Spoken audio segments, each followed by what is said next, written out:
Hello and welcome this week to the NABLL Weekly Update. We have Nick Midboe, the cult leader from Minnesota. So what is going on? I just found out. The chats is going nuts. This is amazing. This is definitely a chat record.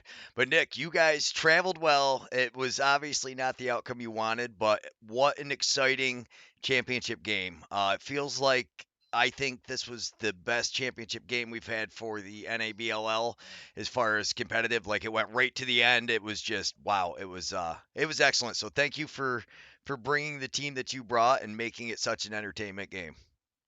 Yeah, it was. It was a title fight. Have watched the game probably 3 times now, and had some conversations with guys. Obviously on our team, and then some of the Wild guys, and they said it was same thing. So huge respect to those guys. They're 3 time champs. They earned it. But yeah, it was a good battle. Obviously not the result we were looking for, but it was a pretty rewarding season nonetheless. Yeah, absolutely. So You guys were undefeated. You guys were undefeated the whole year, even through pool play and everything, right? So it's still a pretty good year, right? Yeah, one loss. It just sucked when it happened. So 14-1. The one stings, but yeah, yeah, we'll be back.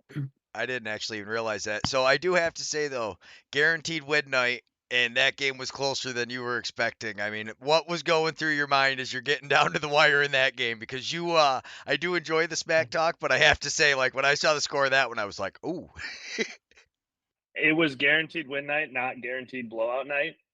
There was literally at 0 point in the game did I ever think that they were going to have a lead. So I wasn't worried at all. They've never beat us. We're 12-0 against them all time.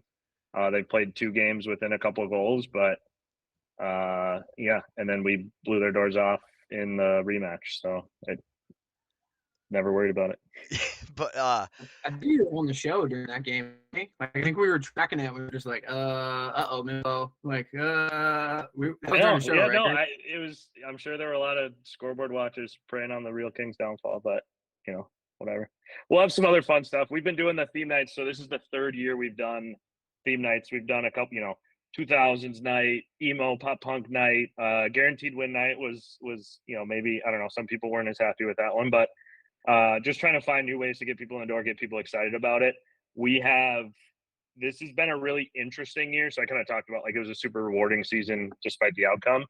Uh, it was kind of this inflection point for us. We had some of our core guys started to age out, a lot of new guys coming in, taking more leadership roles. So, the past couple summers, we've been just like finding ways to keep it fun for the boys in our regular season, keep the pedal down to the floor because, we exist to compete at nationals, not to compete within our region.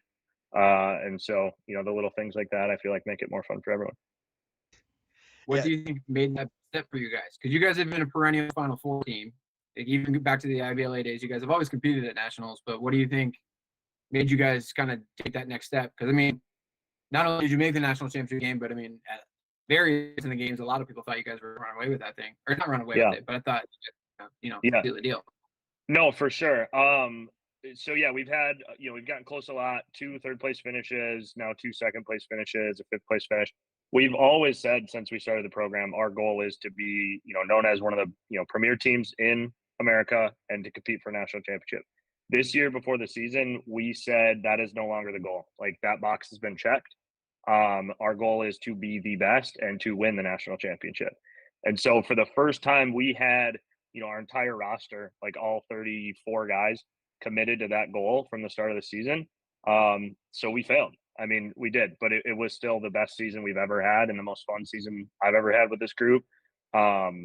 We had guys like locked in, ready to go.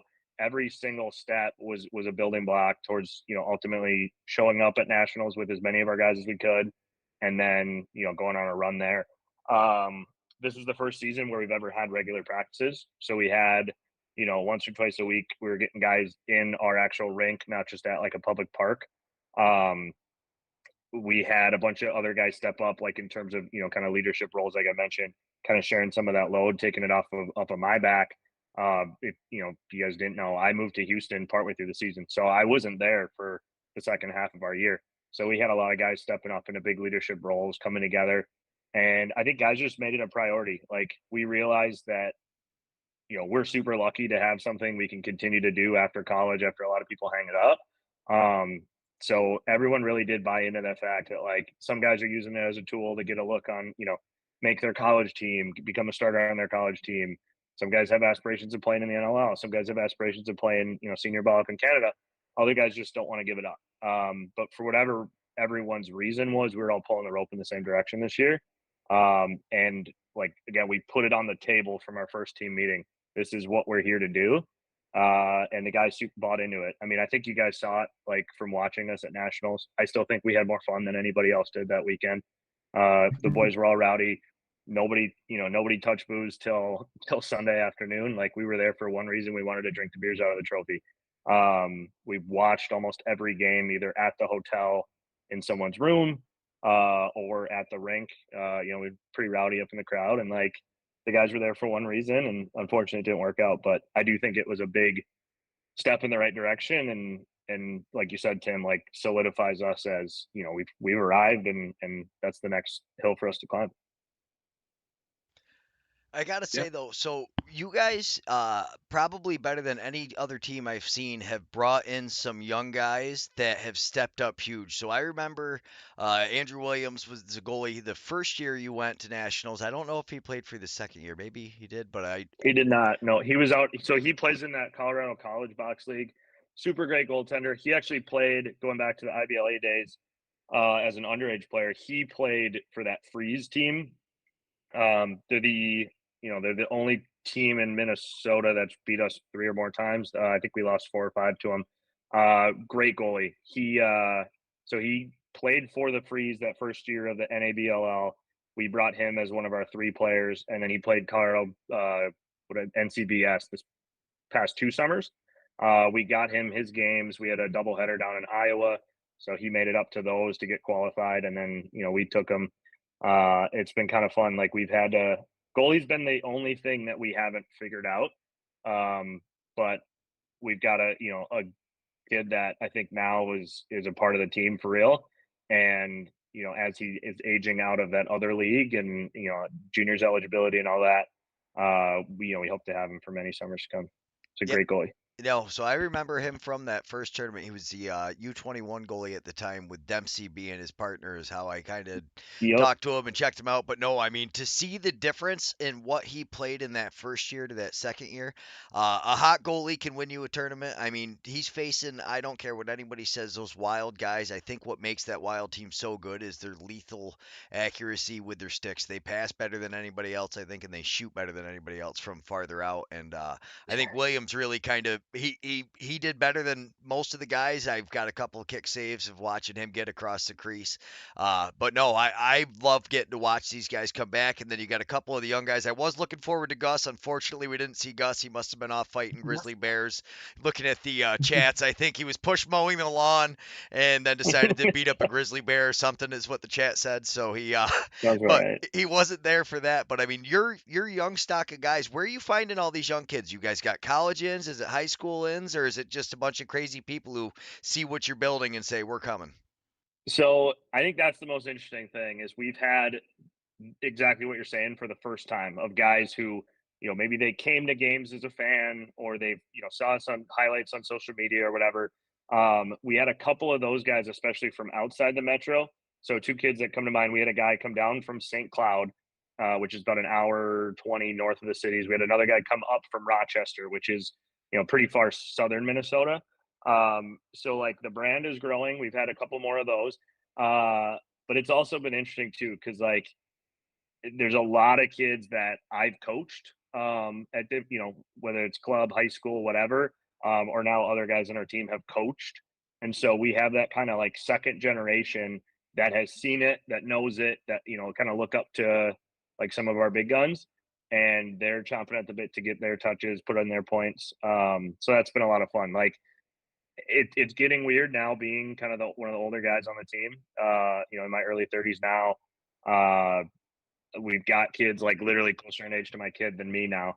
And it's kids that I've coached since they were 12, 13. But we're on year 7 now. So these kids, if they were 13 years old, they're 20, they're sophomores in college or juniors in college now. So that's been like really, I don't know, weird, but like rewarding to see too. But yeah, a bunch of odd connections. We're growing though, and the brand is stronger than it's ever been. So Tim, you How you guys doing? Sorry, go ahead, Greg. you got to play against the Wheat Kings? This year, no. We Not played this year. No. I Uh-huh. was hoping for a little bit of a rematch because we started out super slow against them last year. We closed the door a little bit, but yeah, we ended up Yeah, I losing. think we went up 8-1 in that first half. They switched goalies, and kid played out of his mind. Played the best game in that he's ever played, and they were roaring back against us. I think we ended up finishing that game up maybe 2 or 3, but it was like we were It was getting a 9-6 final. Yeah, they came out and punched us straight in the mouth, and we couldn't stop them for the first half. And I think it was 5-0 before I knew what was going on. yeah. So I was hoping for a reaction this year, but we got the wheel of death, unfortunately. So They did I'm get gonna the try wheel to- of death. Yeah, it was a tough draw for you guys too. It's all right. It's nationals, right? You got to beat the best to win it all, Exactly. right? So, it is what it is. Yeah, that's rough. And no, I didn't watch the tournament. I'm not sure who asked it in the comments. I really didn't see much of it, I guess. That'd be a fair statement to say. But no, I mean, I really do love the young guys that you bring, because a lot of guys bring guys in from college, and you see the younger guys, or you see the guys with the field helmets who are kind of transition D guys that are maybe starting to learn, or you'll get 1 or 2 goals. But I mean, your young guys stepped up, and like we talked a little bit before the show, I was so impressed with that Lewis kid that, I mean, wow, that was that was huge. Yeah, Sammy Lewis, kid's a stud. It was kind of funny hearing the commentators say, not you, of course, but some of the other commentators that maybe aren't as well versed were saying he had a quiet first couple of games. He wasn't there. He had some travel issues. There was this, I guess, crazy lady popping off that delayed his flight. They had to deboard the plane. He ended up getting stuck in Philadelphia. So kid took an Uber to a gas station in Scranton, Pennsylvania after our last game Friday night. Me and Emily drove down. We picked him up at like 1 a.m. on the side of the road in Scranton, Pennsylvania. We got in a little after 3. I ended up sleeping in, and I didn't dress for our game against Charlotte because I got in at close to 4 a.m. But yeah, he was like, I'm an 18-year-old kid. I can't get a hotel. I can't get a rental car. I don't know what to do. And I was like, get here. We'll meet you halfway. Let's go. So we ended up cobbling together gear for him. He played the first game with, I think, 2 different arm guards and somebody else's field helmet, just cobbled gear together for him. Ended up getting his bag in that night. But yeah, he balled out. Kid is an absolute stud. He's down in Tampa now, trying to make that roster. He's a freshman, so good kid. One of those guys that I coached him when he was a little guy, and now to see the player he's grown into, it's pretty amazing. But he's an absolute baller. Absolutely. So he took it to a gas station and then just hung out. We timed it to where I was like, I can get this far in the next 2.5 hours. This looks like about a midpoint, decently safe, whatever. So yeah, I ended up beating him there by about 10 minutes. And got in the car, brought a pillow and blanket from the hotel, told him to lay down in the back and get some shut eye. He felt guilty though. He wanted to chat the whole ride back, and I was like, "Dog, you got to sleep because you're dressing. Like, I'm not driving all this way for you to, like split time. Like, you're gonna go be our leading scorer now." And yeah, he message received. He balled out. That's wild. That might be the story of the tournament. I don't know if anybody beats that. I heard you had a late night trip, but I just assumed you were going to like Syracuse or like Rochester or something like that. Yeah, Scranton, Pennsylvania. No, it seems like you guys don't do anything like half paced. I mean, so you're flying from Austin or Houston, did you say you were? Houston. Yeah, so I moved to Houston mid-July. I kind of knew it was coming, so we set up our schedule to where a lot of our home games were on weekends. Because we kind of run everything. Like, I've got an 8-year-old kid who runs the concession stand. Emily sells the merch and the tickets. Dad helps run the shot clock. Like, it's kind of a family affair for us. So they're up in the Twin Cities still, so we had like our home base, so we'd crash with them, and then me, Emily, and Tommy would fly up for our home games, and I flew up for our Iowa weekend. So I'm racking up the Sky Miles, but yeah, you got to send it. Everyone's bought in, so like, it starts at the top. I got to do it too. Yeah, that's dedication at a different level. You guys have a unique, like, every time you talk to these teams, you find guys that just do all this crazy stuff to make box happen. And that's why I love these shows where we kind of get to cover it.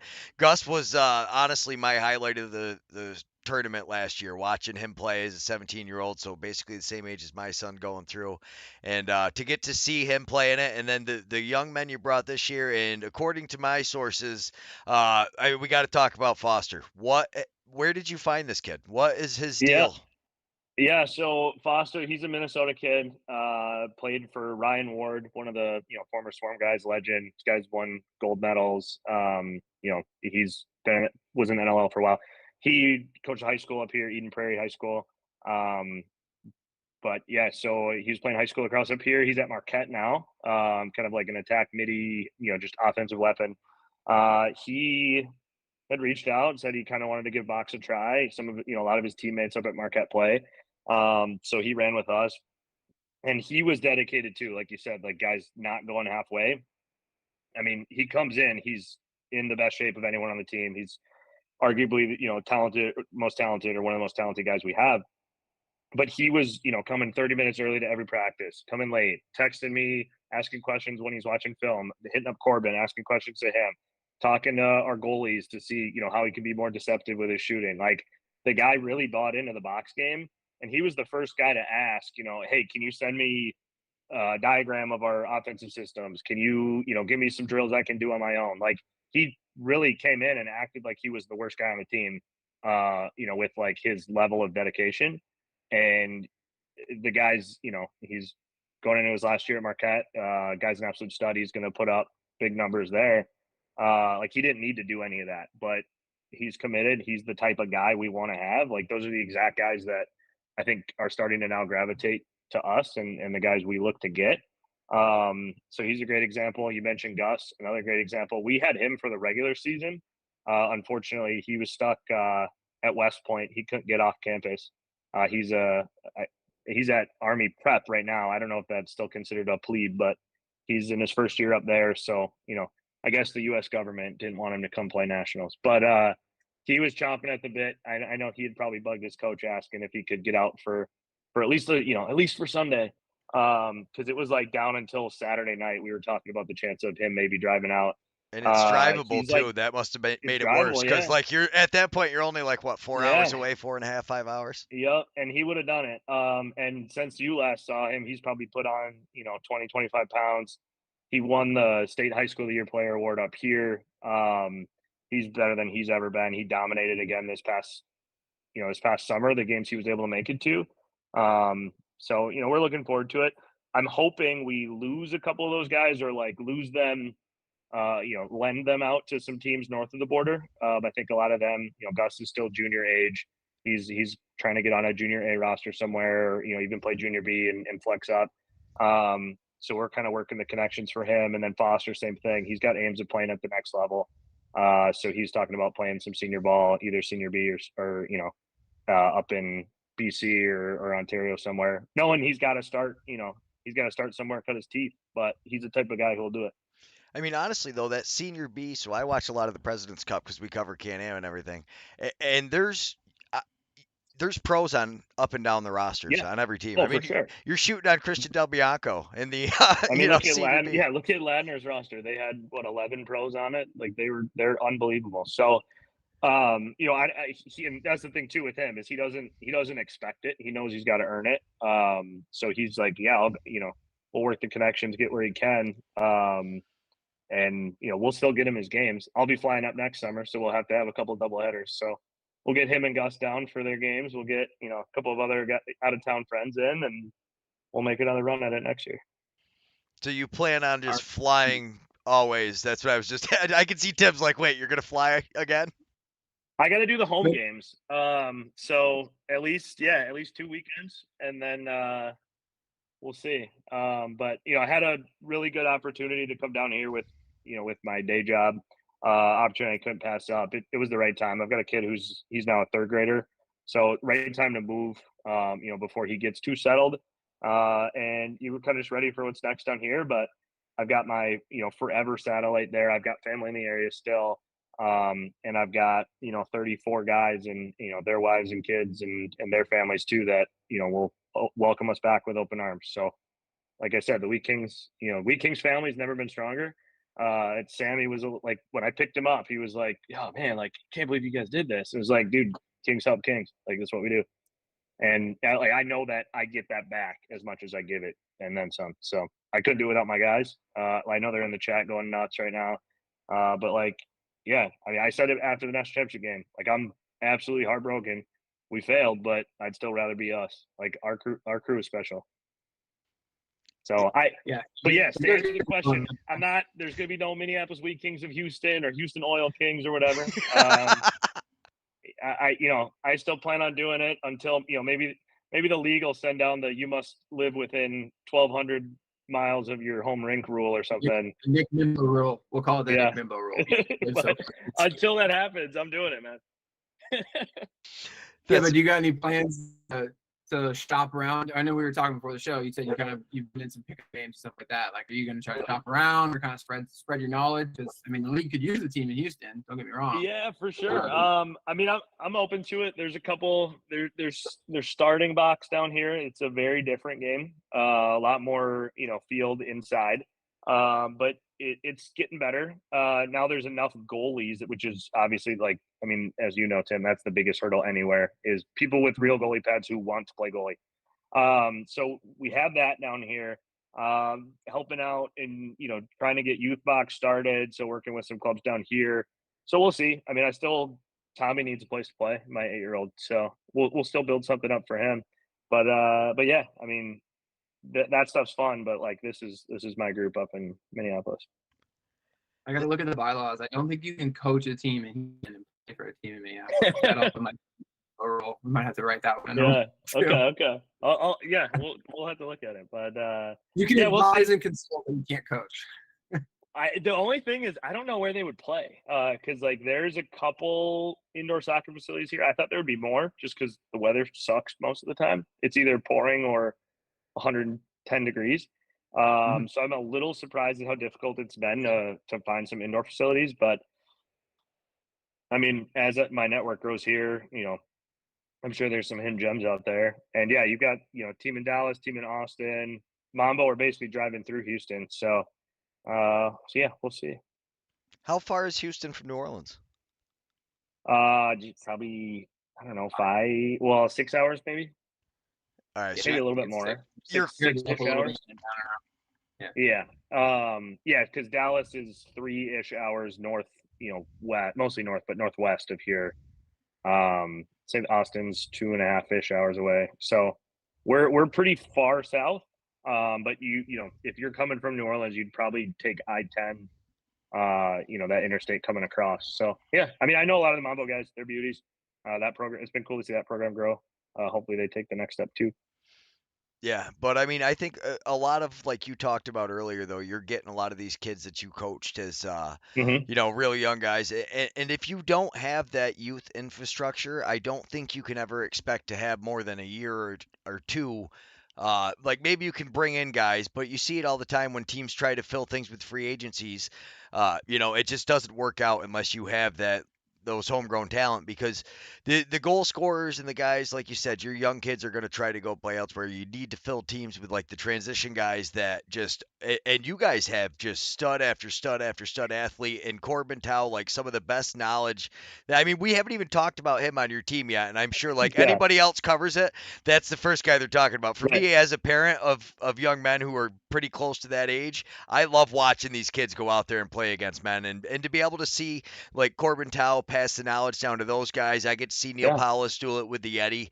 That is what I think this league is doing better than any other league, is you're really taking legends of the sport and giving kids not just access to take a clinic with Corbin Tao, but to actually be on the bench with him to really experience what it's like and what he wants, what he expects, and to because it's hard to simulate game situation. Like everybody likes to talk like, oh, we practice so hard, but it's not the same. So to get that game experience with a legend like that, kudos to you and every GM that's put a team together to have that happen.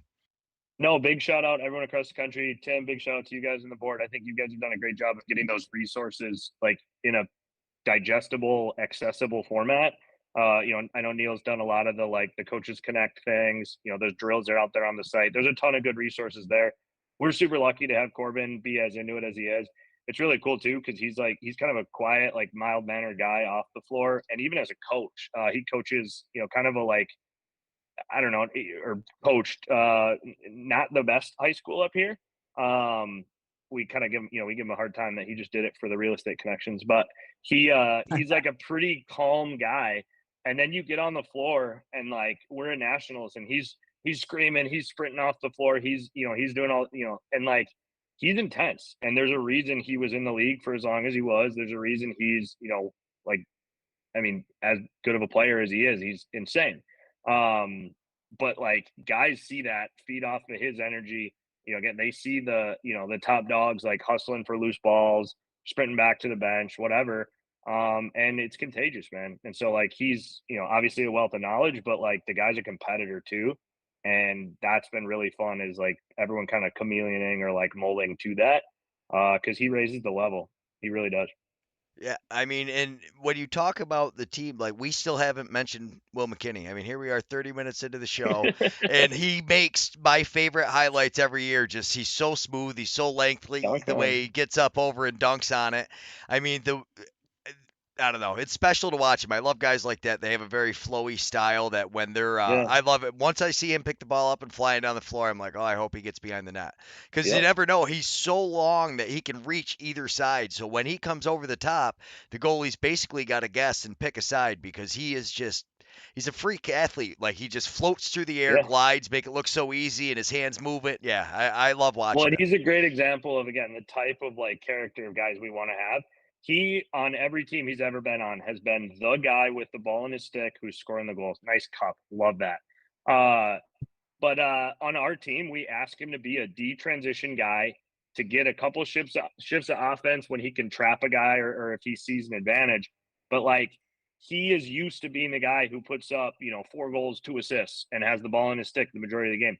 He is not that person on our team. Doesn't care, gets the work done, pushes the ball up the floor for us, scores highlight goals in transition. We have a little team award we do for whoever makes kind of a gritty play or who helps us win the game, or we The call it the welding pipeliner mask, award, right? Yeah. the welding mask, yeah. And I gave it to him. That whoever gets it gets to give it.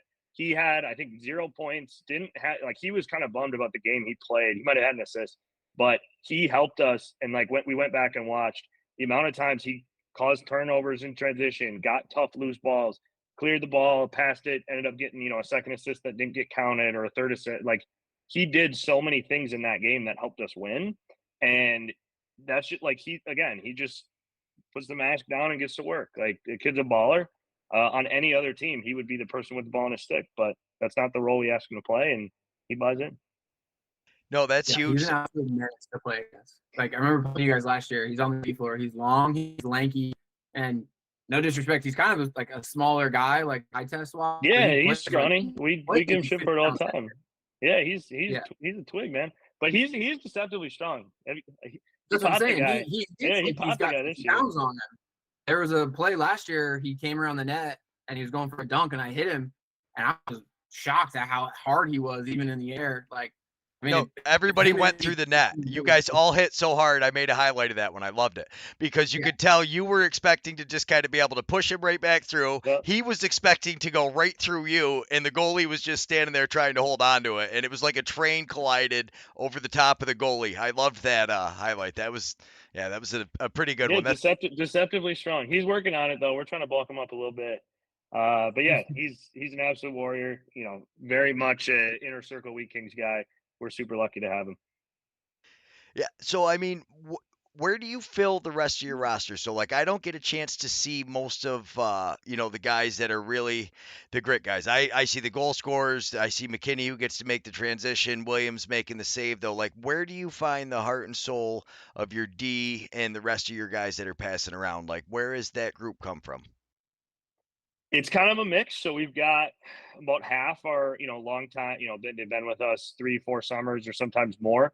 Guys who, Minnesota's not a hotbed. Let's call it what it is. A lot of guys who were under recruited coming out of high school, a lot of guys who paid to play club ball and they're just as good as, you know, the D1 guys that people talk about, you know, the guys that relocate to Minnesota for work or whatever it is, that have all the accolades. Like I'd take a lot of the, you know, the Chomers, the Goltzes, the Claypools. Like we've got a Brazel's plural. Like we've got a lot of guys who, again, they don't have the accolades or whatever, but they buy into the box game. They like that it kind of fits their play style. And then we're starting to have guys that are willing to now go travel and get some more experience, like outside of just our program. So, like two guys, Ian Obert and Alex Nepgezik. I coached them in high school and in college. They've been on the Kings now, you know, at least six. They were two of the only guys who were on our first year team way back in 2018, 2019. We went out to Prague, the three of us, played with a team, mostly Canadian guys, so learned a ton from them. Played out in Montreal with them. We went out down to Nashville last year, looking to bring a team back to that. Like we have now more and more guys with the appetite to travel and play more box, just because, again, it doesn't matter. Like, oh, you were whatever inside lacrosse ranked. Like I don't. It's all bullshit. Like, we got guys that are ballers and that, you know, they want to hit people. They want to play fast and physical. We'll take them. I don't care if they played MCLA or they played, you know, Division III at some no-name school, or, you know, if they're a D1 All-American. If they want to buy into the team and, you know, make the tough, hard-nosed plays and put on the pipeliner mask, like we'll take them. But if they're not willing to do that, I mean, there's two other teams in the area that are kind of, you know, desperate for guys. They're looking to take their shots at us. So, you know, we'll send them their way. Yes, that's just one thing that I'm sure it gets the Nationals, with the way the Northeast Division or the Upstate Division, so the Spirits have been there twice. The Yeti went the year before, but I mean, the Spirits really handily did take care of that playoff. It really, the two playoff games were not close for them. But like Yeah, 30 burgers. The New England division having that kind of competition with that Cambridge team coming in. I mean, do you think it benefits you to kind of be in the position where you are, where you had the guys challenging a little bit, but you guys are the big dog in the area? Or do you think, you see a lot of these teams, but I mean, our two perennial 1 and 2 teams come from divisions that they run? Yeah, I think it hurt us in years past, but I think, again, acknowledging that this year and saying we have bigger goals than that, and we got to stay focused in these games despite what the scores may be. You know, we were playing, like, we were blowing the Omaha team out of the water, the St. Paul team, whatever. We're up pretty big, but we're like emptying the bench. Guys are running, you know, trying to learn the wall on defense, or you know, on offense, like running a couple different set looks that we had put in, and like everyone was committed. You know, we've got however many minutes on the floor to play actual games. You know, you said it, like games are different than practice. So for those games, I don't care if we're up by 20 or if it's, you know, we're up by 3. We're going to run our systems. We're going to get different guys looks in different spots. We're going to figure out our lineup and go.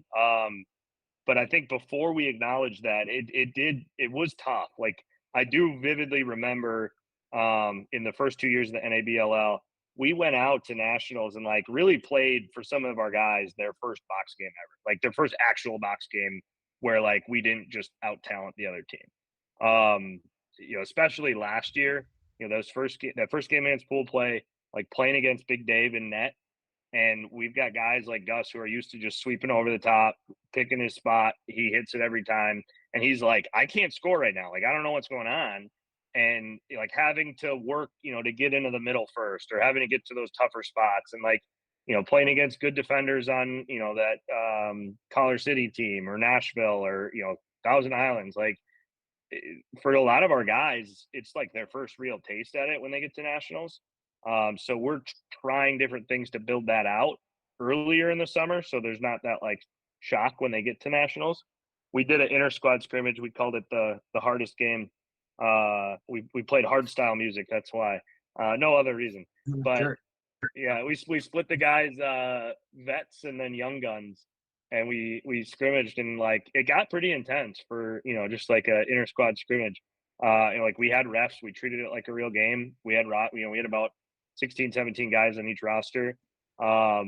So like just finding ways like that to get the compete in. That's got to be a because, great game for you guys though, because you've got a ton yeah. of young athletes that are starting to become decent box players, but having Hmm. guys like Corbin Tao and Will McKinney and like you and some of these guys with that time and experience, that must be Yeah, and that a really pride too, yeah, right? that's especially the pride. That must be must have been a really fun game to watch, I bet. Yeah, it was. So, but again, just like stuff like that to try to get the guys ready to go. Because what we did not want to have is exactly what happened in that first year of the NABLL, where we had a tough pool. We played Maine, we played the Yeti, and we played Grand Rapids. Like all three very physical teams, very good box teams with that pedigree. And I think we ended up splitting our games. Tiebreakers had us not in that Final Four group. So, um, again, it's just something we've acknowledged since then, and we've looked for ways to get that high level compete in. And then again, with guys having the appetite to travel now, and like guys getting into their careers and stuff, it's pretty cool because we're bringing down a group to Nashville for the second time. That'll be huge, and guys are chomping at the bit asking for other tournament opportunities. So I mean, this tournament by you, Tim, this gets bigger and bigger every year. It's the Bear Paws guy. I talked to him one of these years. I am going to get down there to stream it, hopefully. But I mean, what? How long has this tournament been going on down there? Year before COVID, I think. Yeah, 2019 was the first year, and it's just very slowly grown. I think the first year we had it, when Bear Paw came out, it was a Nashville ragtag team before we even had the Ignite. There was a free agent team of just absolute randos. And think did Res Dogs- the River Rats or Res Dogs or someone come in? One of those two came down and just absolutely mopped the floor with everybody.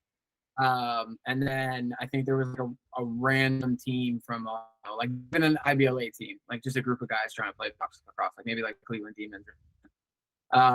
And then the Res Dogs were the first year, and then the Bats came down the next year, and then that kind of is where it kind of exploded because more Northeastern, more native teams started coming, more actual organized teams started coming. And I think last year there was 20 teams, Midboe? Close to? It felt like a lot because there were two groups that like didn't even see each other until bracket play, and they were four groups that didn't even see each other before bracket play. And there were teams from literally all over the country, like coast to coast. Yeah, I know Bang City, which is like the Yeti, go down there. Well, the Bombers, Basin Bombers were there. They were nasty. Yeah, that Basin Bombers team at Laxni is sick. Yeah, it was a similar group. And then there was another team from Quebec that literally spoke straight French. Like they didn't speak any. Was it the West Bay Bombers or whatever, the purple team? Yeah, it was their bomber team. Yeah. So there's two bombers. Two bombers. Everybody wants to be a bomber. Everybody wants to be a king. Everybody wants to be a bomber. You guys got to get some creativity going. But yeah, no, it's a good tournament too. And like we're not. I mean, last year we brought kind of a fun squad. It wasn't really a lot of our big dogs. It was just more of the guys who wanted to travel and get after it. A lot of younger guys. Didn't play super well. I think we finished like right middle of the pack. Yeah, so we finished 10th. So 20 sounds about right. We'll be bringing a couple more of our kind of main guys this year. You guys loaned us a goalie last year too. So shout out to the Ignite. Yeah, they were goalieless. So Brady played with us. Yeah. Brady who shut him out, and I was like, all right, you can take him. He's technically our backup, but go. He still played well for him. Yeah, no, and he's a beauty too. Fun guy to be around. Like he fit the brand well. He was fun at going out with boys and stuff. But no, I mean it is